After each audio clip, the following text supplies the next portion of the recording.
Welcome to Hustle Radio, a podcast about the New York hustle mentality centered in the e-commerce industry, the official podcast of the E-Com Cooperative. Introducing your hosts, Frank Acosta and David Dayon. What's going on, man? All right. I'm getting more and more used to that intro every time, Frank. Every single time. It's like you're already prepared for it, right? Like we cannot have a podcast without it now, right? Yeah. And we're working on the new intro. Is that correct? For sure. Oh, man. Yeah, the new one's going to be crazy. I'm very excited for the new one. Even though the old one was great, we're always evolving. Always to the next one. Always to the next one. Yeah. All right. So I always try to I think we're passionate people, Frank, right? Yeah, for sure. I always try to bring my A game on the passion side of things. Passion is one of the most important parts of the hustle game. For sure. Our guest today, to say the least, he's passionate about what he does. Yeah. Already, just from that one fact alone, today's going to be a great episode because we're bringing that passion to the table today. Love it. Without further ado, I want to introduce Francois Jaffres. Yo. How are you doing, Francois? Hey guys, doing well. It's great. It's a happy Monday. How are you guys? Good. Bro, first of all, your name is fire. We're just talking about it. But wait a second, guys. We always start with music, and I'm still trying to figure out because we do the intro, we do the music. We gotta get the music sets the vibe, guys. I'm with it. Let's go. Let's retrack. What are we hearing? What up? How we doing? I can't hear it. Wait, I don't even know who it is. Got a drink bottle from the doctor riding with it in there. That's the vibe we're setting today, guys. I'm with it, man. We're going to Prosper tonight, Frank. Yo, Prosper. Who's going to Prosper? Yo, put your name in the comments if you're going out there, man. Prosper. Yeah, I wish I was going with you guys. Yo, that's a different conversation we'll have after the podcast. We're going to bet on you for not going over there. Shout out to Prosper, man. It's gonna be all right. Now we can get started. Now we can do this. All right. We the bottom line is there's a lot of serious podcasts out there, and we have never claimed to be one of them. We obviously want to bring value, but at the same time, we are here to have fun and talk about hustle and talk about how to bring the hustle home. So. With that being said, shout out. Good morning to Lisa. Good morning to Lisa. Morning to Lisa. Yes, it is the morning right now, by the way. What are we doing drinking? I don't know. Well, it's noon. It's noon. It's okay. We're not in Cali, so it's okay. It's exactly. Somewhere else, and it's already Tuesday somewhere else, so we're good. So today we are going to be talking about securing the right supply chain for your Amazon business. I did a lot more research than I usually do, and I think that's a compliment because if I spend a lot more time researching, that means that there's what to research. So Francois Jaffres, I know a lot about you today, but I'm hoping that we could hear it from you. I'm hoping that we could, just give us a little intro, give us a little background. I know that you went to school for your category, and then you started working at Noviland, and you were one of the first guys there, one of the first employees there. And, obviously you need to be some sort of a visionary in order to be one of the first guys in a company. And then, everything you do is I would say a certain level of dedication, a certain level of, passion, I guess. Without further ado, let's hear it from you. Who are you? Where do you come from? Let's hear a quick intro of who Francois Jaffres is, besides for the amazing name. Francois in the building. So first of all, compliments on your current intro. It's the most New York intro I've ever heard, actually. So, especially with the music played in the background, very New York. I love it. Well, my background actually is a little different. I didn't come up knowing much about supply chain in general, but I came from a background of immigrant parents, right? And with a lot of immigrant parents, there's always that sort of hustle mentality. My mom was a house cleaner, still does it. My dad was a baker, and then he eventually worked for my uncle's restaurant. And I was always involved in some way, whether it was going with my mom. Naked pizza. Naked pizza was a different time too. Somebody did his research over here. Naked Pizza was a great job. It was a pizza shop in Crystal City, just right outside of the Pentagon. Actually, the way that we even got it was my buddy and I were just going around looking for jobs, and it was one of the first places that had a now hiring sign. So we're like, we're going in there. They said, hey, come back next week. I was like, next week we have, I think it was like football practice or something. And I was like, no, how about I just like give you guys all my information now, and then before everyone else applies, I want to be the first in line. And so they ended up letting us apply right there on the spot. We got the job as like cashiers. I ended up loving just like everything that they were doing. It was brand new to the East Coast. They already had it on the West Coast. So they were trying to move this new concept of organic and natural pizza using probiotics like agave, actually to make their crust. So it was a healthier pizza.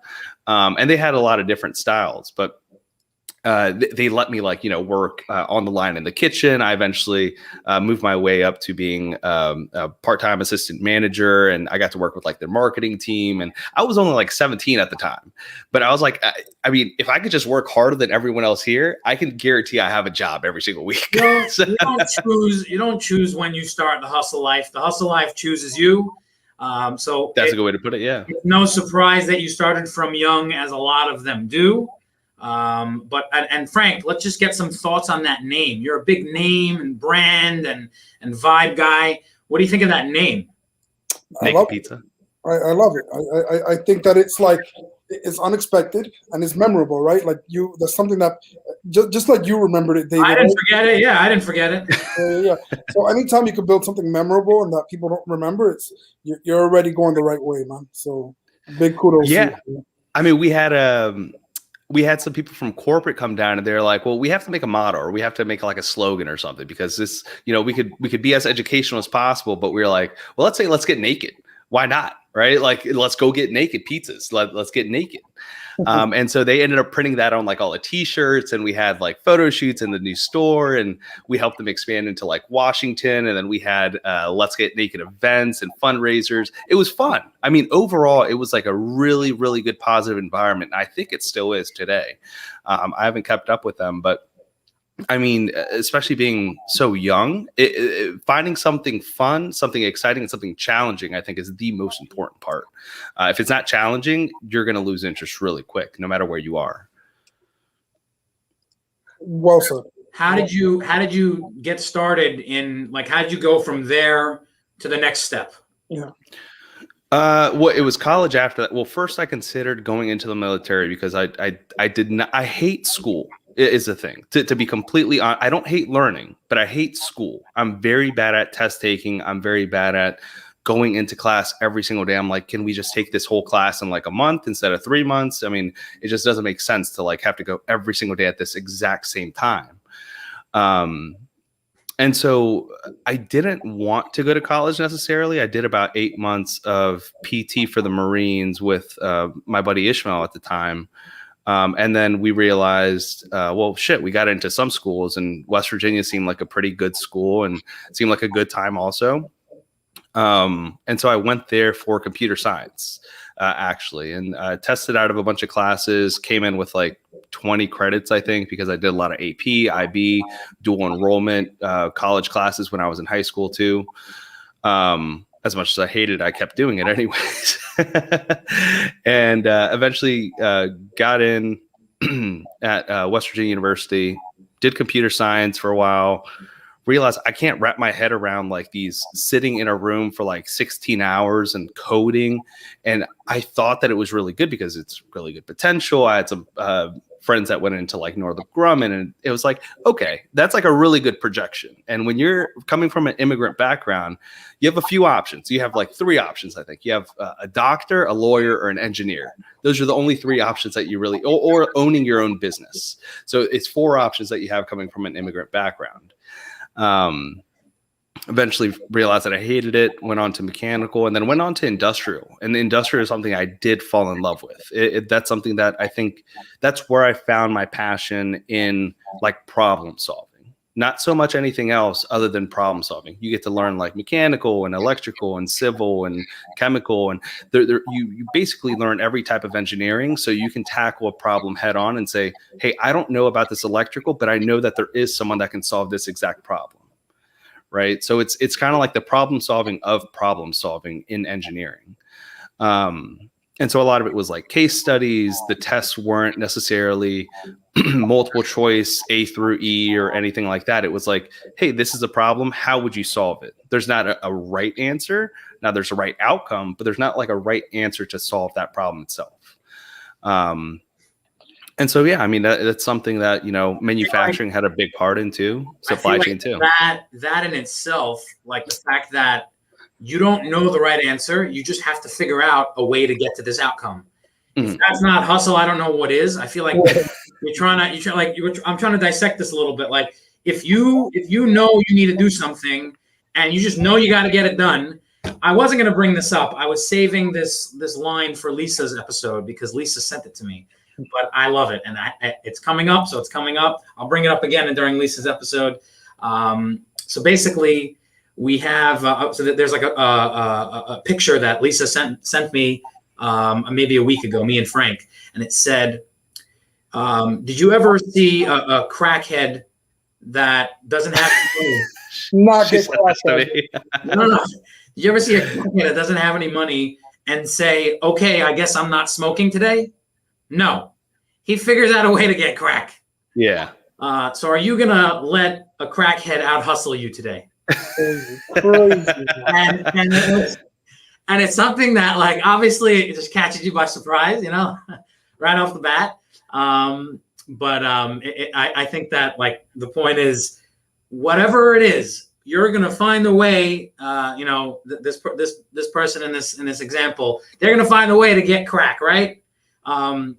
You take that to the hustle world and you say, you got to get this done, and that's, and I think that the supply chain is a very unique part of the e-commerce world in a way that it's constantly changing. Like I would say that the one thing, like Amazon is constantly changing. That's one thing that's like one of the differentiating or defining pieces of Amazon. But I would say that it's even truer in the supply chain and how much, oh, there we go, Lisa. It's even truer in this corner. And I want to say that like what you just mentioned about, like, there's no right answer. You just have to get it done, and you just have to find the outcome that's needed. That's it. And just figure it out. Just get it done. So I just feel like, we all have times in life when you have a problem. You need to figure out a solution. How many times do we know the solution during the problem? You don't know it. You try. Failure is part of it, but you have to figure it out. And no matter what, by hook or by crook, you are going to get to the end. You are going to figure out how to get this get the outcome you're looking for. So, this is important. I feel like, we should acknowledge this. We should see where this is coming from and try to, internalize it. And it's definitely something that we need pioneers in that part of it, and we'll get more to the pioneer idea after, because I'm going to talk a little bit. I'm going to hopefully tie it in a little bit. But back to your story. Let's hear a little bit more. And let's talk about what I definitely want to talk. I love the come up, right? I definitely want to talk about what the company is doing today, how you're helping people, because one of the things that when we created this podcast, outside of the hustle, we want to bring real value to our users, to our followers, to the people that are like watching us, right? And how is your company helping other people, right? Because I know one of the biggest issues is MOQs, right? I could imagine that's a thing within your company. Like people are always asking that, right? So in order, I was reading through one of your articles and you were saying how the e-com business is, for some people, is like a side hustle, right? And that's how they start off. And there's so many things that they don't know. And the reality is that that's the truth. There's a lot of people that do this as a side hustle to ultimately become their main business. but there's so many things that people forget to like look into, and MOQs is definitely one of them, right? It's like a huge situation. So tell us what the company's bringing to the table and what you're doing over at Noviland today. Yeah, and I'm glad that you asked. And so it's actually even coming off of what David had mentioned. One of the biggest reasons that we're able to do what we do is because of the education that we have behind it, right? And that's one of my biggest bones to pick actually with this entire e-commerce industry is that there is not enough time spent with supply chain education. There's a lot of time spent with product research, a lot of time spent with keyword research, with advertising, PPC, all of it. But what happened? Amen to that, Francois. I agree with you 100%. And not to knock, I know you guys have had amazing, and David, I mean, we've talked about this at length, so about on the marketing side. But when it comes to supply chain, I mean, you Google it, and a lot of the education out there, or you search it on YouTube, a lot of it is geared towards this is a cookie cutter method to use Alibaba. This is a cookie cutter method to how MOQs work, and it pisses me off, and in the back, I'm screaming inside because I'm like, that is just not true. First of all, I understand that you have whoever's making the videos, you have a lot of education, you might have been very successful with doing this, but there is not a cookie cutter method to supply chain because it is changing so frequently. It's not something where you can say, oh, it's always going to be a 200 MOQ. For example, this is what we hear a lot. A lot of people say, I want to test the market. I'm going to start with 200 every single time, and our factory is always going to do it. Now, the reality of that is if you flip enough rocks, you will find a factory that does it. But if you want to actually build and build a relationship with these factories, it's not just saying, hey, I have this test order, and if it is great, I'm going to place double that amount or 10 times that amount, we've heard sometimes. Or they'll say, if it's not, then we're not going to work with you anymore. Well, to a supplier's ears, it's like, well, why do I want to work with you in the first place? Lisa's letting you up here. She's getting you started here. She wants to get you out. Yeah, I mean, that's another thing. So we see a lot of questionnaires tend to come in, and they'll take a course. Another bone that I have to pick is with a lot of courses and a lot of coaches. They say, hey, this is exactly what you're going to send them. You're going to send them these 20 questions. They're going to fill out these 20 questions, and if they don't, they're a shitty supplier. Well, when you have 100 people looking at the same exact products on Jungle Scout, right? Let's just take that for an example and using the Jungle Scout method. And they're all going to Alibaba. They're all looking for a factory that's doing this specific product for 2 years or more, has 4.5-star ratings or whatever the coach is teaching them. Well, that same factory is going to get the same questionnaire every single time. What's it to that factory? Like, what is the worth of that factory for 200 units to fill out 20 questionnaires with 20 questions, 400 questions essentially? Right. It's like we, as consumers, I think we have this mindset that we translate into business as entrepreneurs. And when we're taking that over, we say, this is very transactional. I'm going to start this off by you answering all of my questions because I owe nothing to you. Well, think of that vice versa. They also owe nothing to you. Yes, they probably do want your business, but they're not going to die without your business. Right. So that's sort of the first level of education where you have to be educated on both sides. You have to be educated as to why MOQs are even a thing. Why are they saying that it's 1,000 units minimum? And why are they saying that it's $2 per product? It's not as simple as just watching a 10-minute YouTube video and saying, oh, okay, they say go to Alibaba, check this, check that. And if so, they're going to be a good supplier. So Francois, we're all gonna feel the same pain points with that, because what Frank does, you can get it done on, branding. You can get branding done on Fiverr today, right? You can go find someone on Fiverr, but you can get. I don't want to get Frank riled up right now, but the point is, I think the same thing applies to my industry. It applies to your industry. It applies to Frank's industry. There's a right way to do things, and in all of our situations, it's not that simple. People maybe want to simplify it just for ease of making it, something that's not consumable, something that's consumable. Exactly. But in the end of the day, you want to do it right. You got to put thought into it. You got to put strategy into it. And it's not a cookie cutter. It's not one size fits all. Everybody needs something different. And sometimes you have different, things to overcome and battles to pick or whatever it is. So I think we all have that. And then I also know that all three of us somewhat have a mixture of human touch and technology as part of the solution, and part of what makes our not cookie cutter solution. You know, in that situation, take the human aspect out of it. Here's 20 questions, here's 60 questions, here's a cookie cutter thing for you. That's not going to work.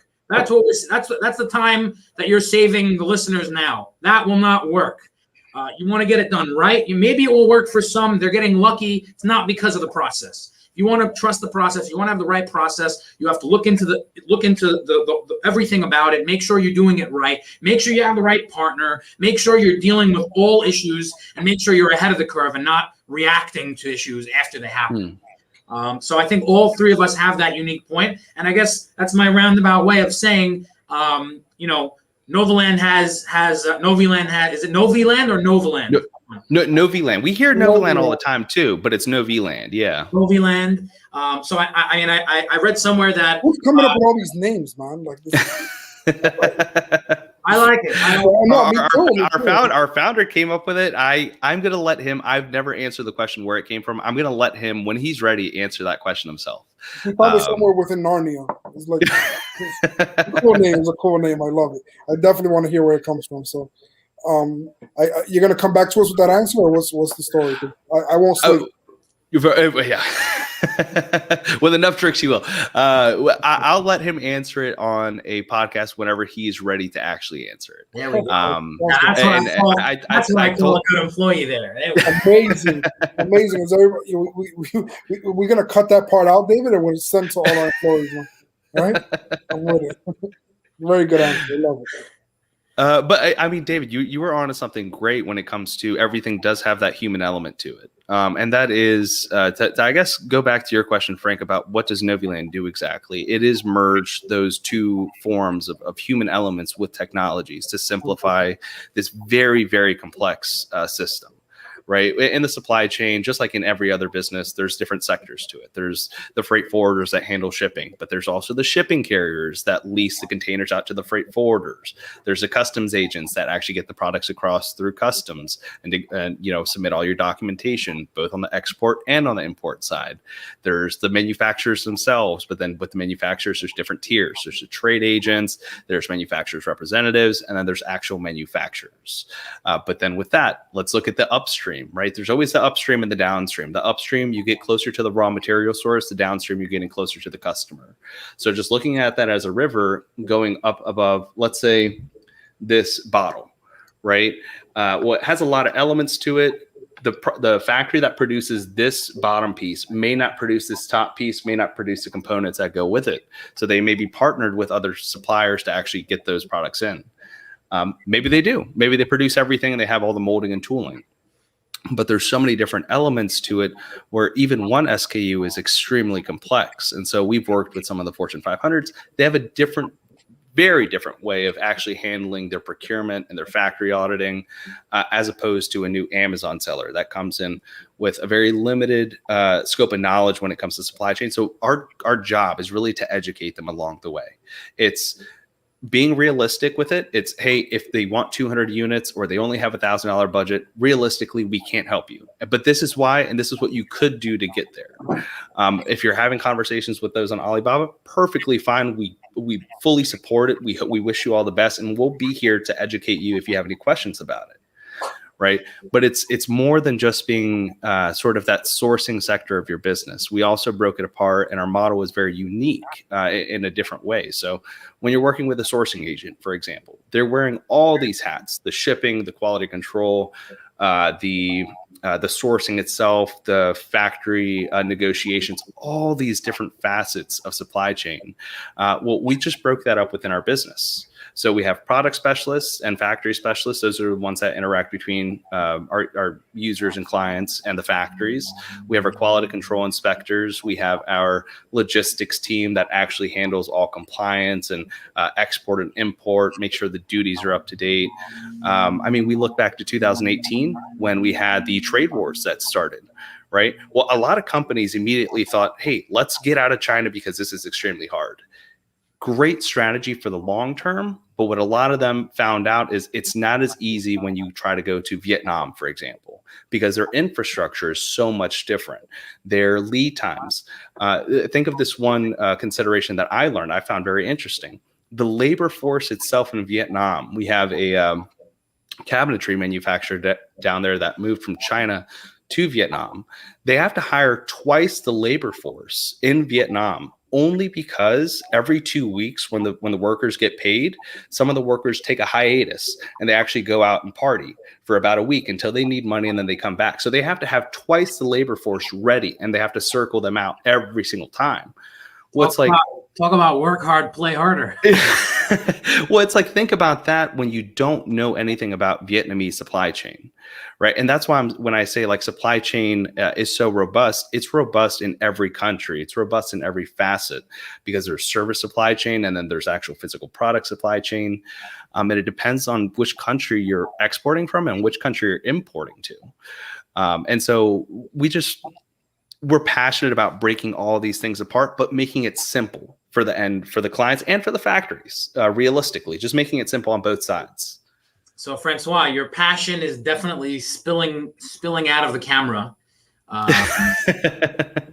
Even when you're getting worked up about the pain points, worked up about the issues and the stereotypes of the industry, and it's refreshing to see that. I want to talk a little bit about passion. I want to transition a little bit, and I put out a post before today's episode, and basically just talking about how again, passionate people never really subtle about the fact that they're passionate. They usually like to scream it from the rooftops, and basically there was a great quote, and it says, if your passion and actions inspire others to dream more, learn more, do more, or become more, you are a leader. And I guess that kind of fit very well, because I want to mention you're the director of biz dev at Noviland, but you're also the co-host of Link Up Leaders, and you're always interviewing leaders and trying to provide value to your audience as well. And in case you hadn't known this, I wanted to I guess recognize and officially tell you that you're a leader as well, whether you knew it or not. Thank you. I appreciate that. Because how do you determine if you're a leader from that quote I just read you? If you inspire others, and you're definitely inspiring others. I think you'll continue to inspire others. Shout out to Lisa, who's your co-host. Very great co-host. I'm very fortunate to have her. Definitely. You guys have a great energy as well. I think that we're going to have Lisa, and then I think we actually have to have both of you, because we wanted to do justice to have each of you tell your own story and get the full spotlight all for yourself. And we'll do the same with Lisa. And then I don't think it'll be right unless we get both of you on the New York Hustle, radio podcast, just to see what comes of that synergy. And there we go. Lisa's already in. There we go. If she goes okay, I give it okay. She is the leader between both of us when it comes to, especially a lot about the podcast. It truly is something that we could not have accomplished without her. One, because of the time that she's been able to put into it, but two, it's something where there's so much that goes on behind the scenes, and making sure that we have the best leaders that we can connect, and just making sure that they incorporate into both e-commerce and supply chain. Because that is two things that, e-commerce is something we stumbled into. Supply chain is something we've always been passionate about. And so I love having these conversations, and honestly debunking a lot of myths when it comes to supply chain. And I'll call bullshit if it's bullshit. I'll be the first to do it. A lot of people don't like it. We need more of those, Francois. We need more of those people. We need people, and I hope there are, who are willing to speak up and say, this doesn't make any sense. This is wrong. And, basically what you're trying to do. So I have a question. Where could listeners find, how could they get in touch with Noviland, and where can they find the Link Up Leaders podcast? Plug that real quick if you can. Yeah, get in touch with us at just noviland.com. If you hit sign up, it's like 3 things to answer, and it guarantees you an onboarding call with us every single time. So we learn and teach you everything about supply chain with as short or as long a time as you need. So that's just noviland.com. And then when it comes to Link Up Leaders, anywhere you find your podcast. I'm a big YouTuber, so I go onto YouTube usually to watch my podcast, and we live on YouTube too. So you can always watch the podcast. If you're driving, you just want to listen to it. You can find it on Spotify, iTunes, podcasts, anywhere else that you could find podcasts, we will be there. Okay, awesome. All right, Frank, closing lines, Frank, closing remarks. No, this is it. This is it. Like, use Francois. Reach out to him, man. Like, you cannot skip this process. This is so important for a successful e-com business. And cheers to you, Francois. Cheers to Lee. Cheers to Lee. Hi, guys. Too much already. Shout out to Lisa. Shout out to your company. Shout out to the owner. And good to have you guys over here. Thank you guys for having me. I appreciate it. Thank you, Francois. Have a great rest of your day. Take care, man. Cheers. Money keep coming like left to the bank. I'm like, what she saying?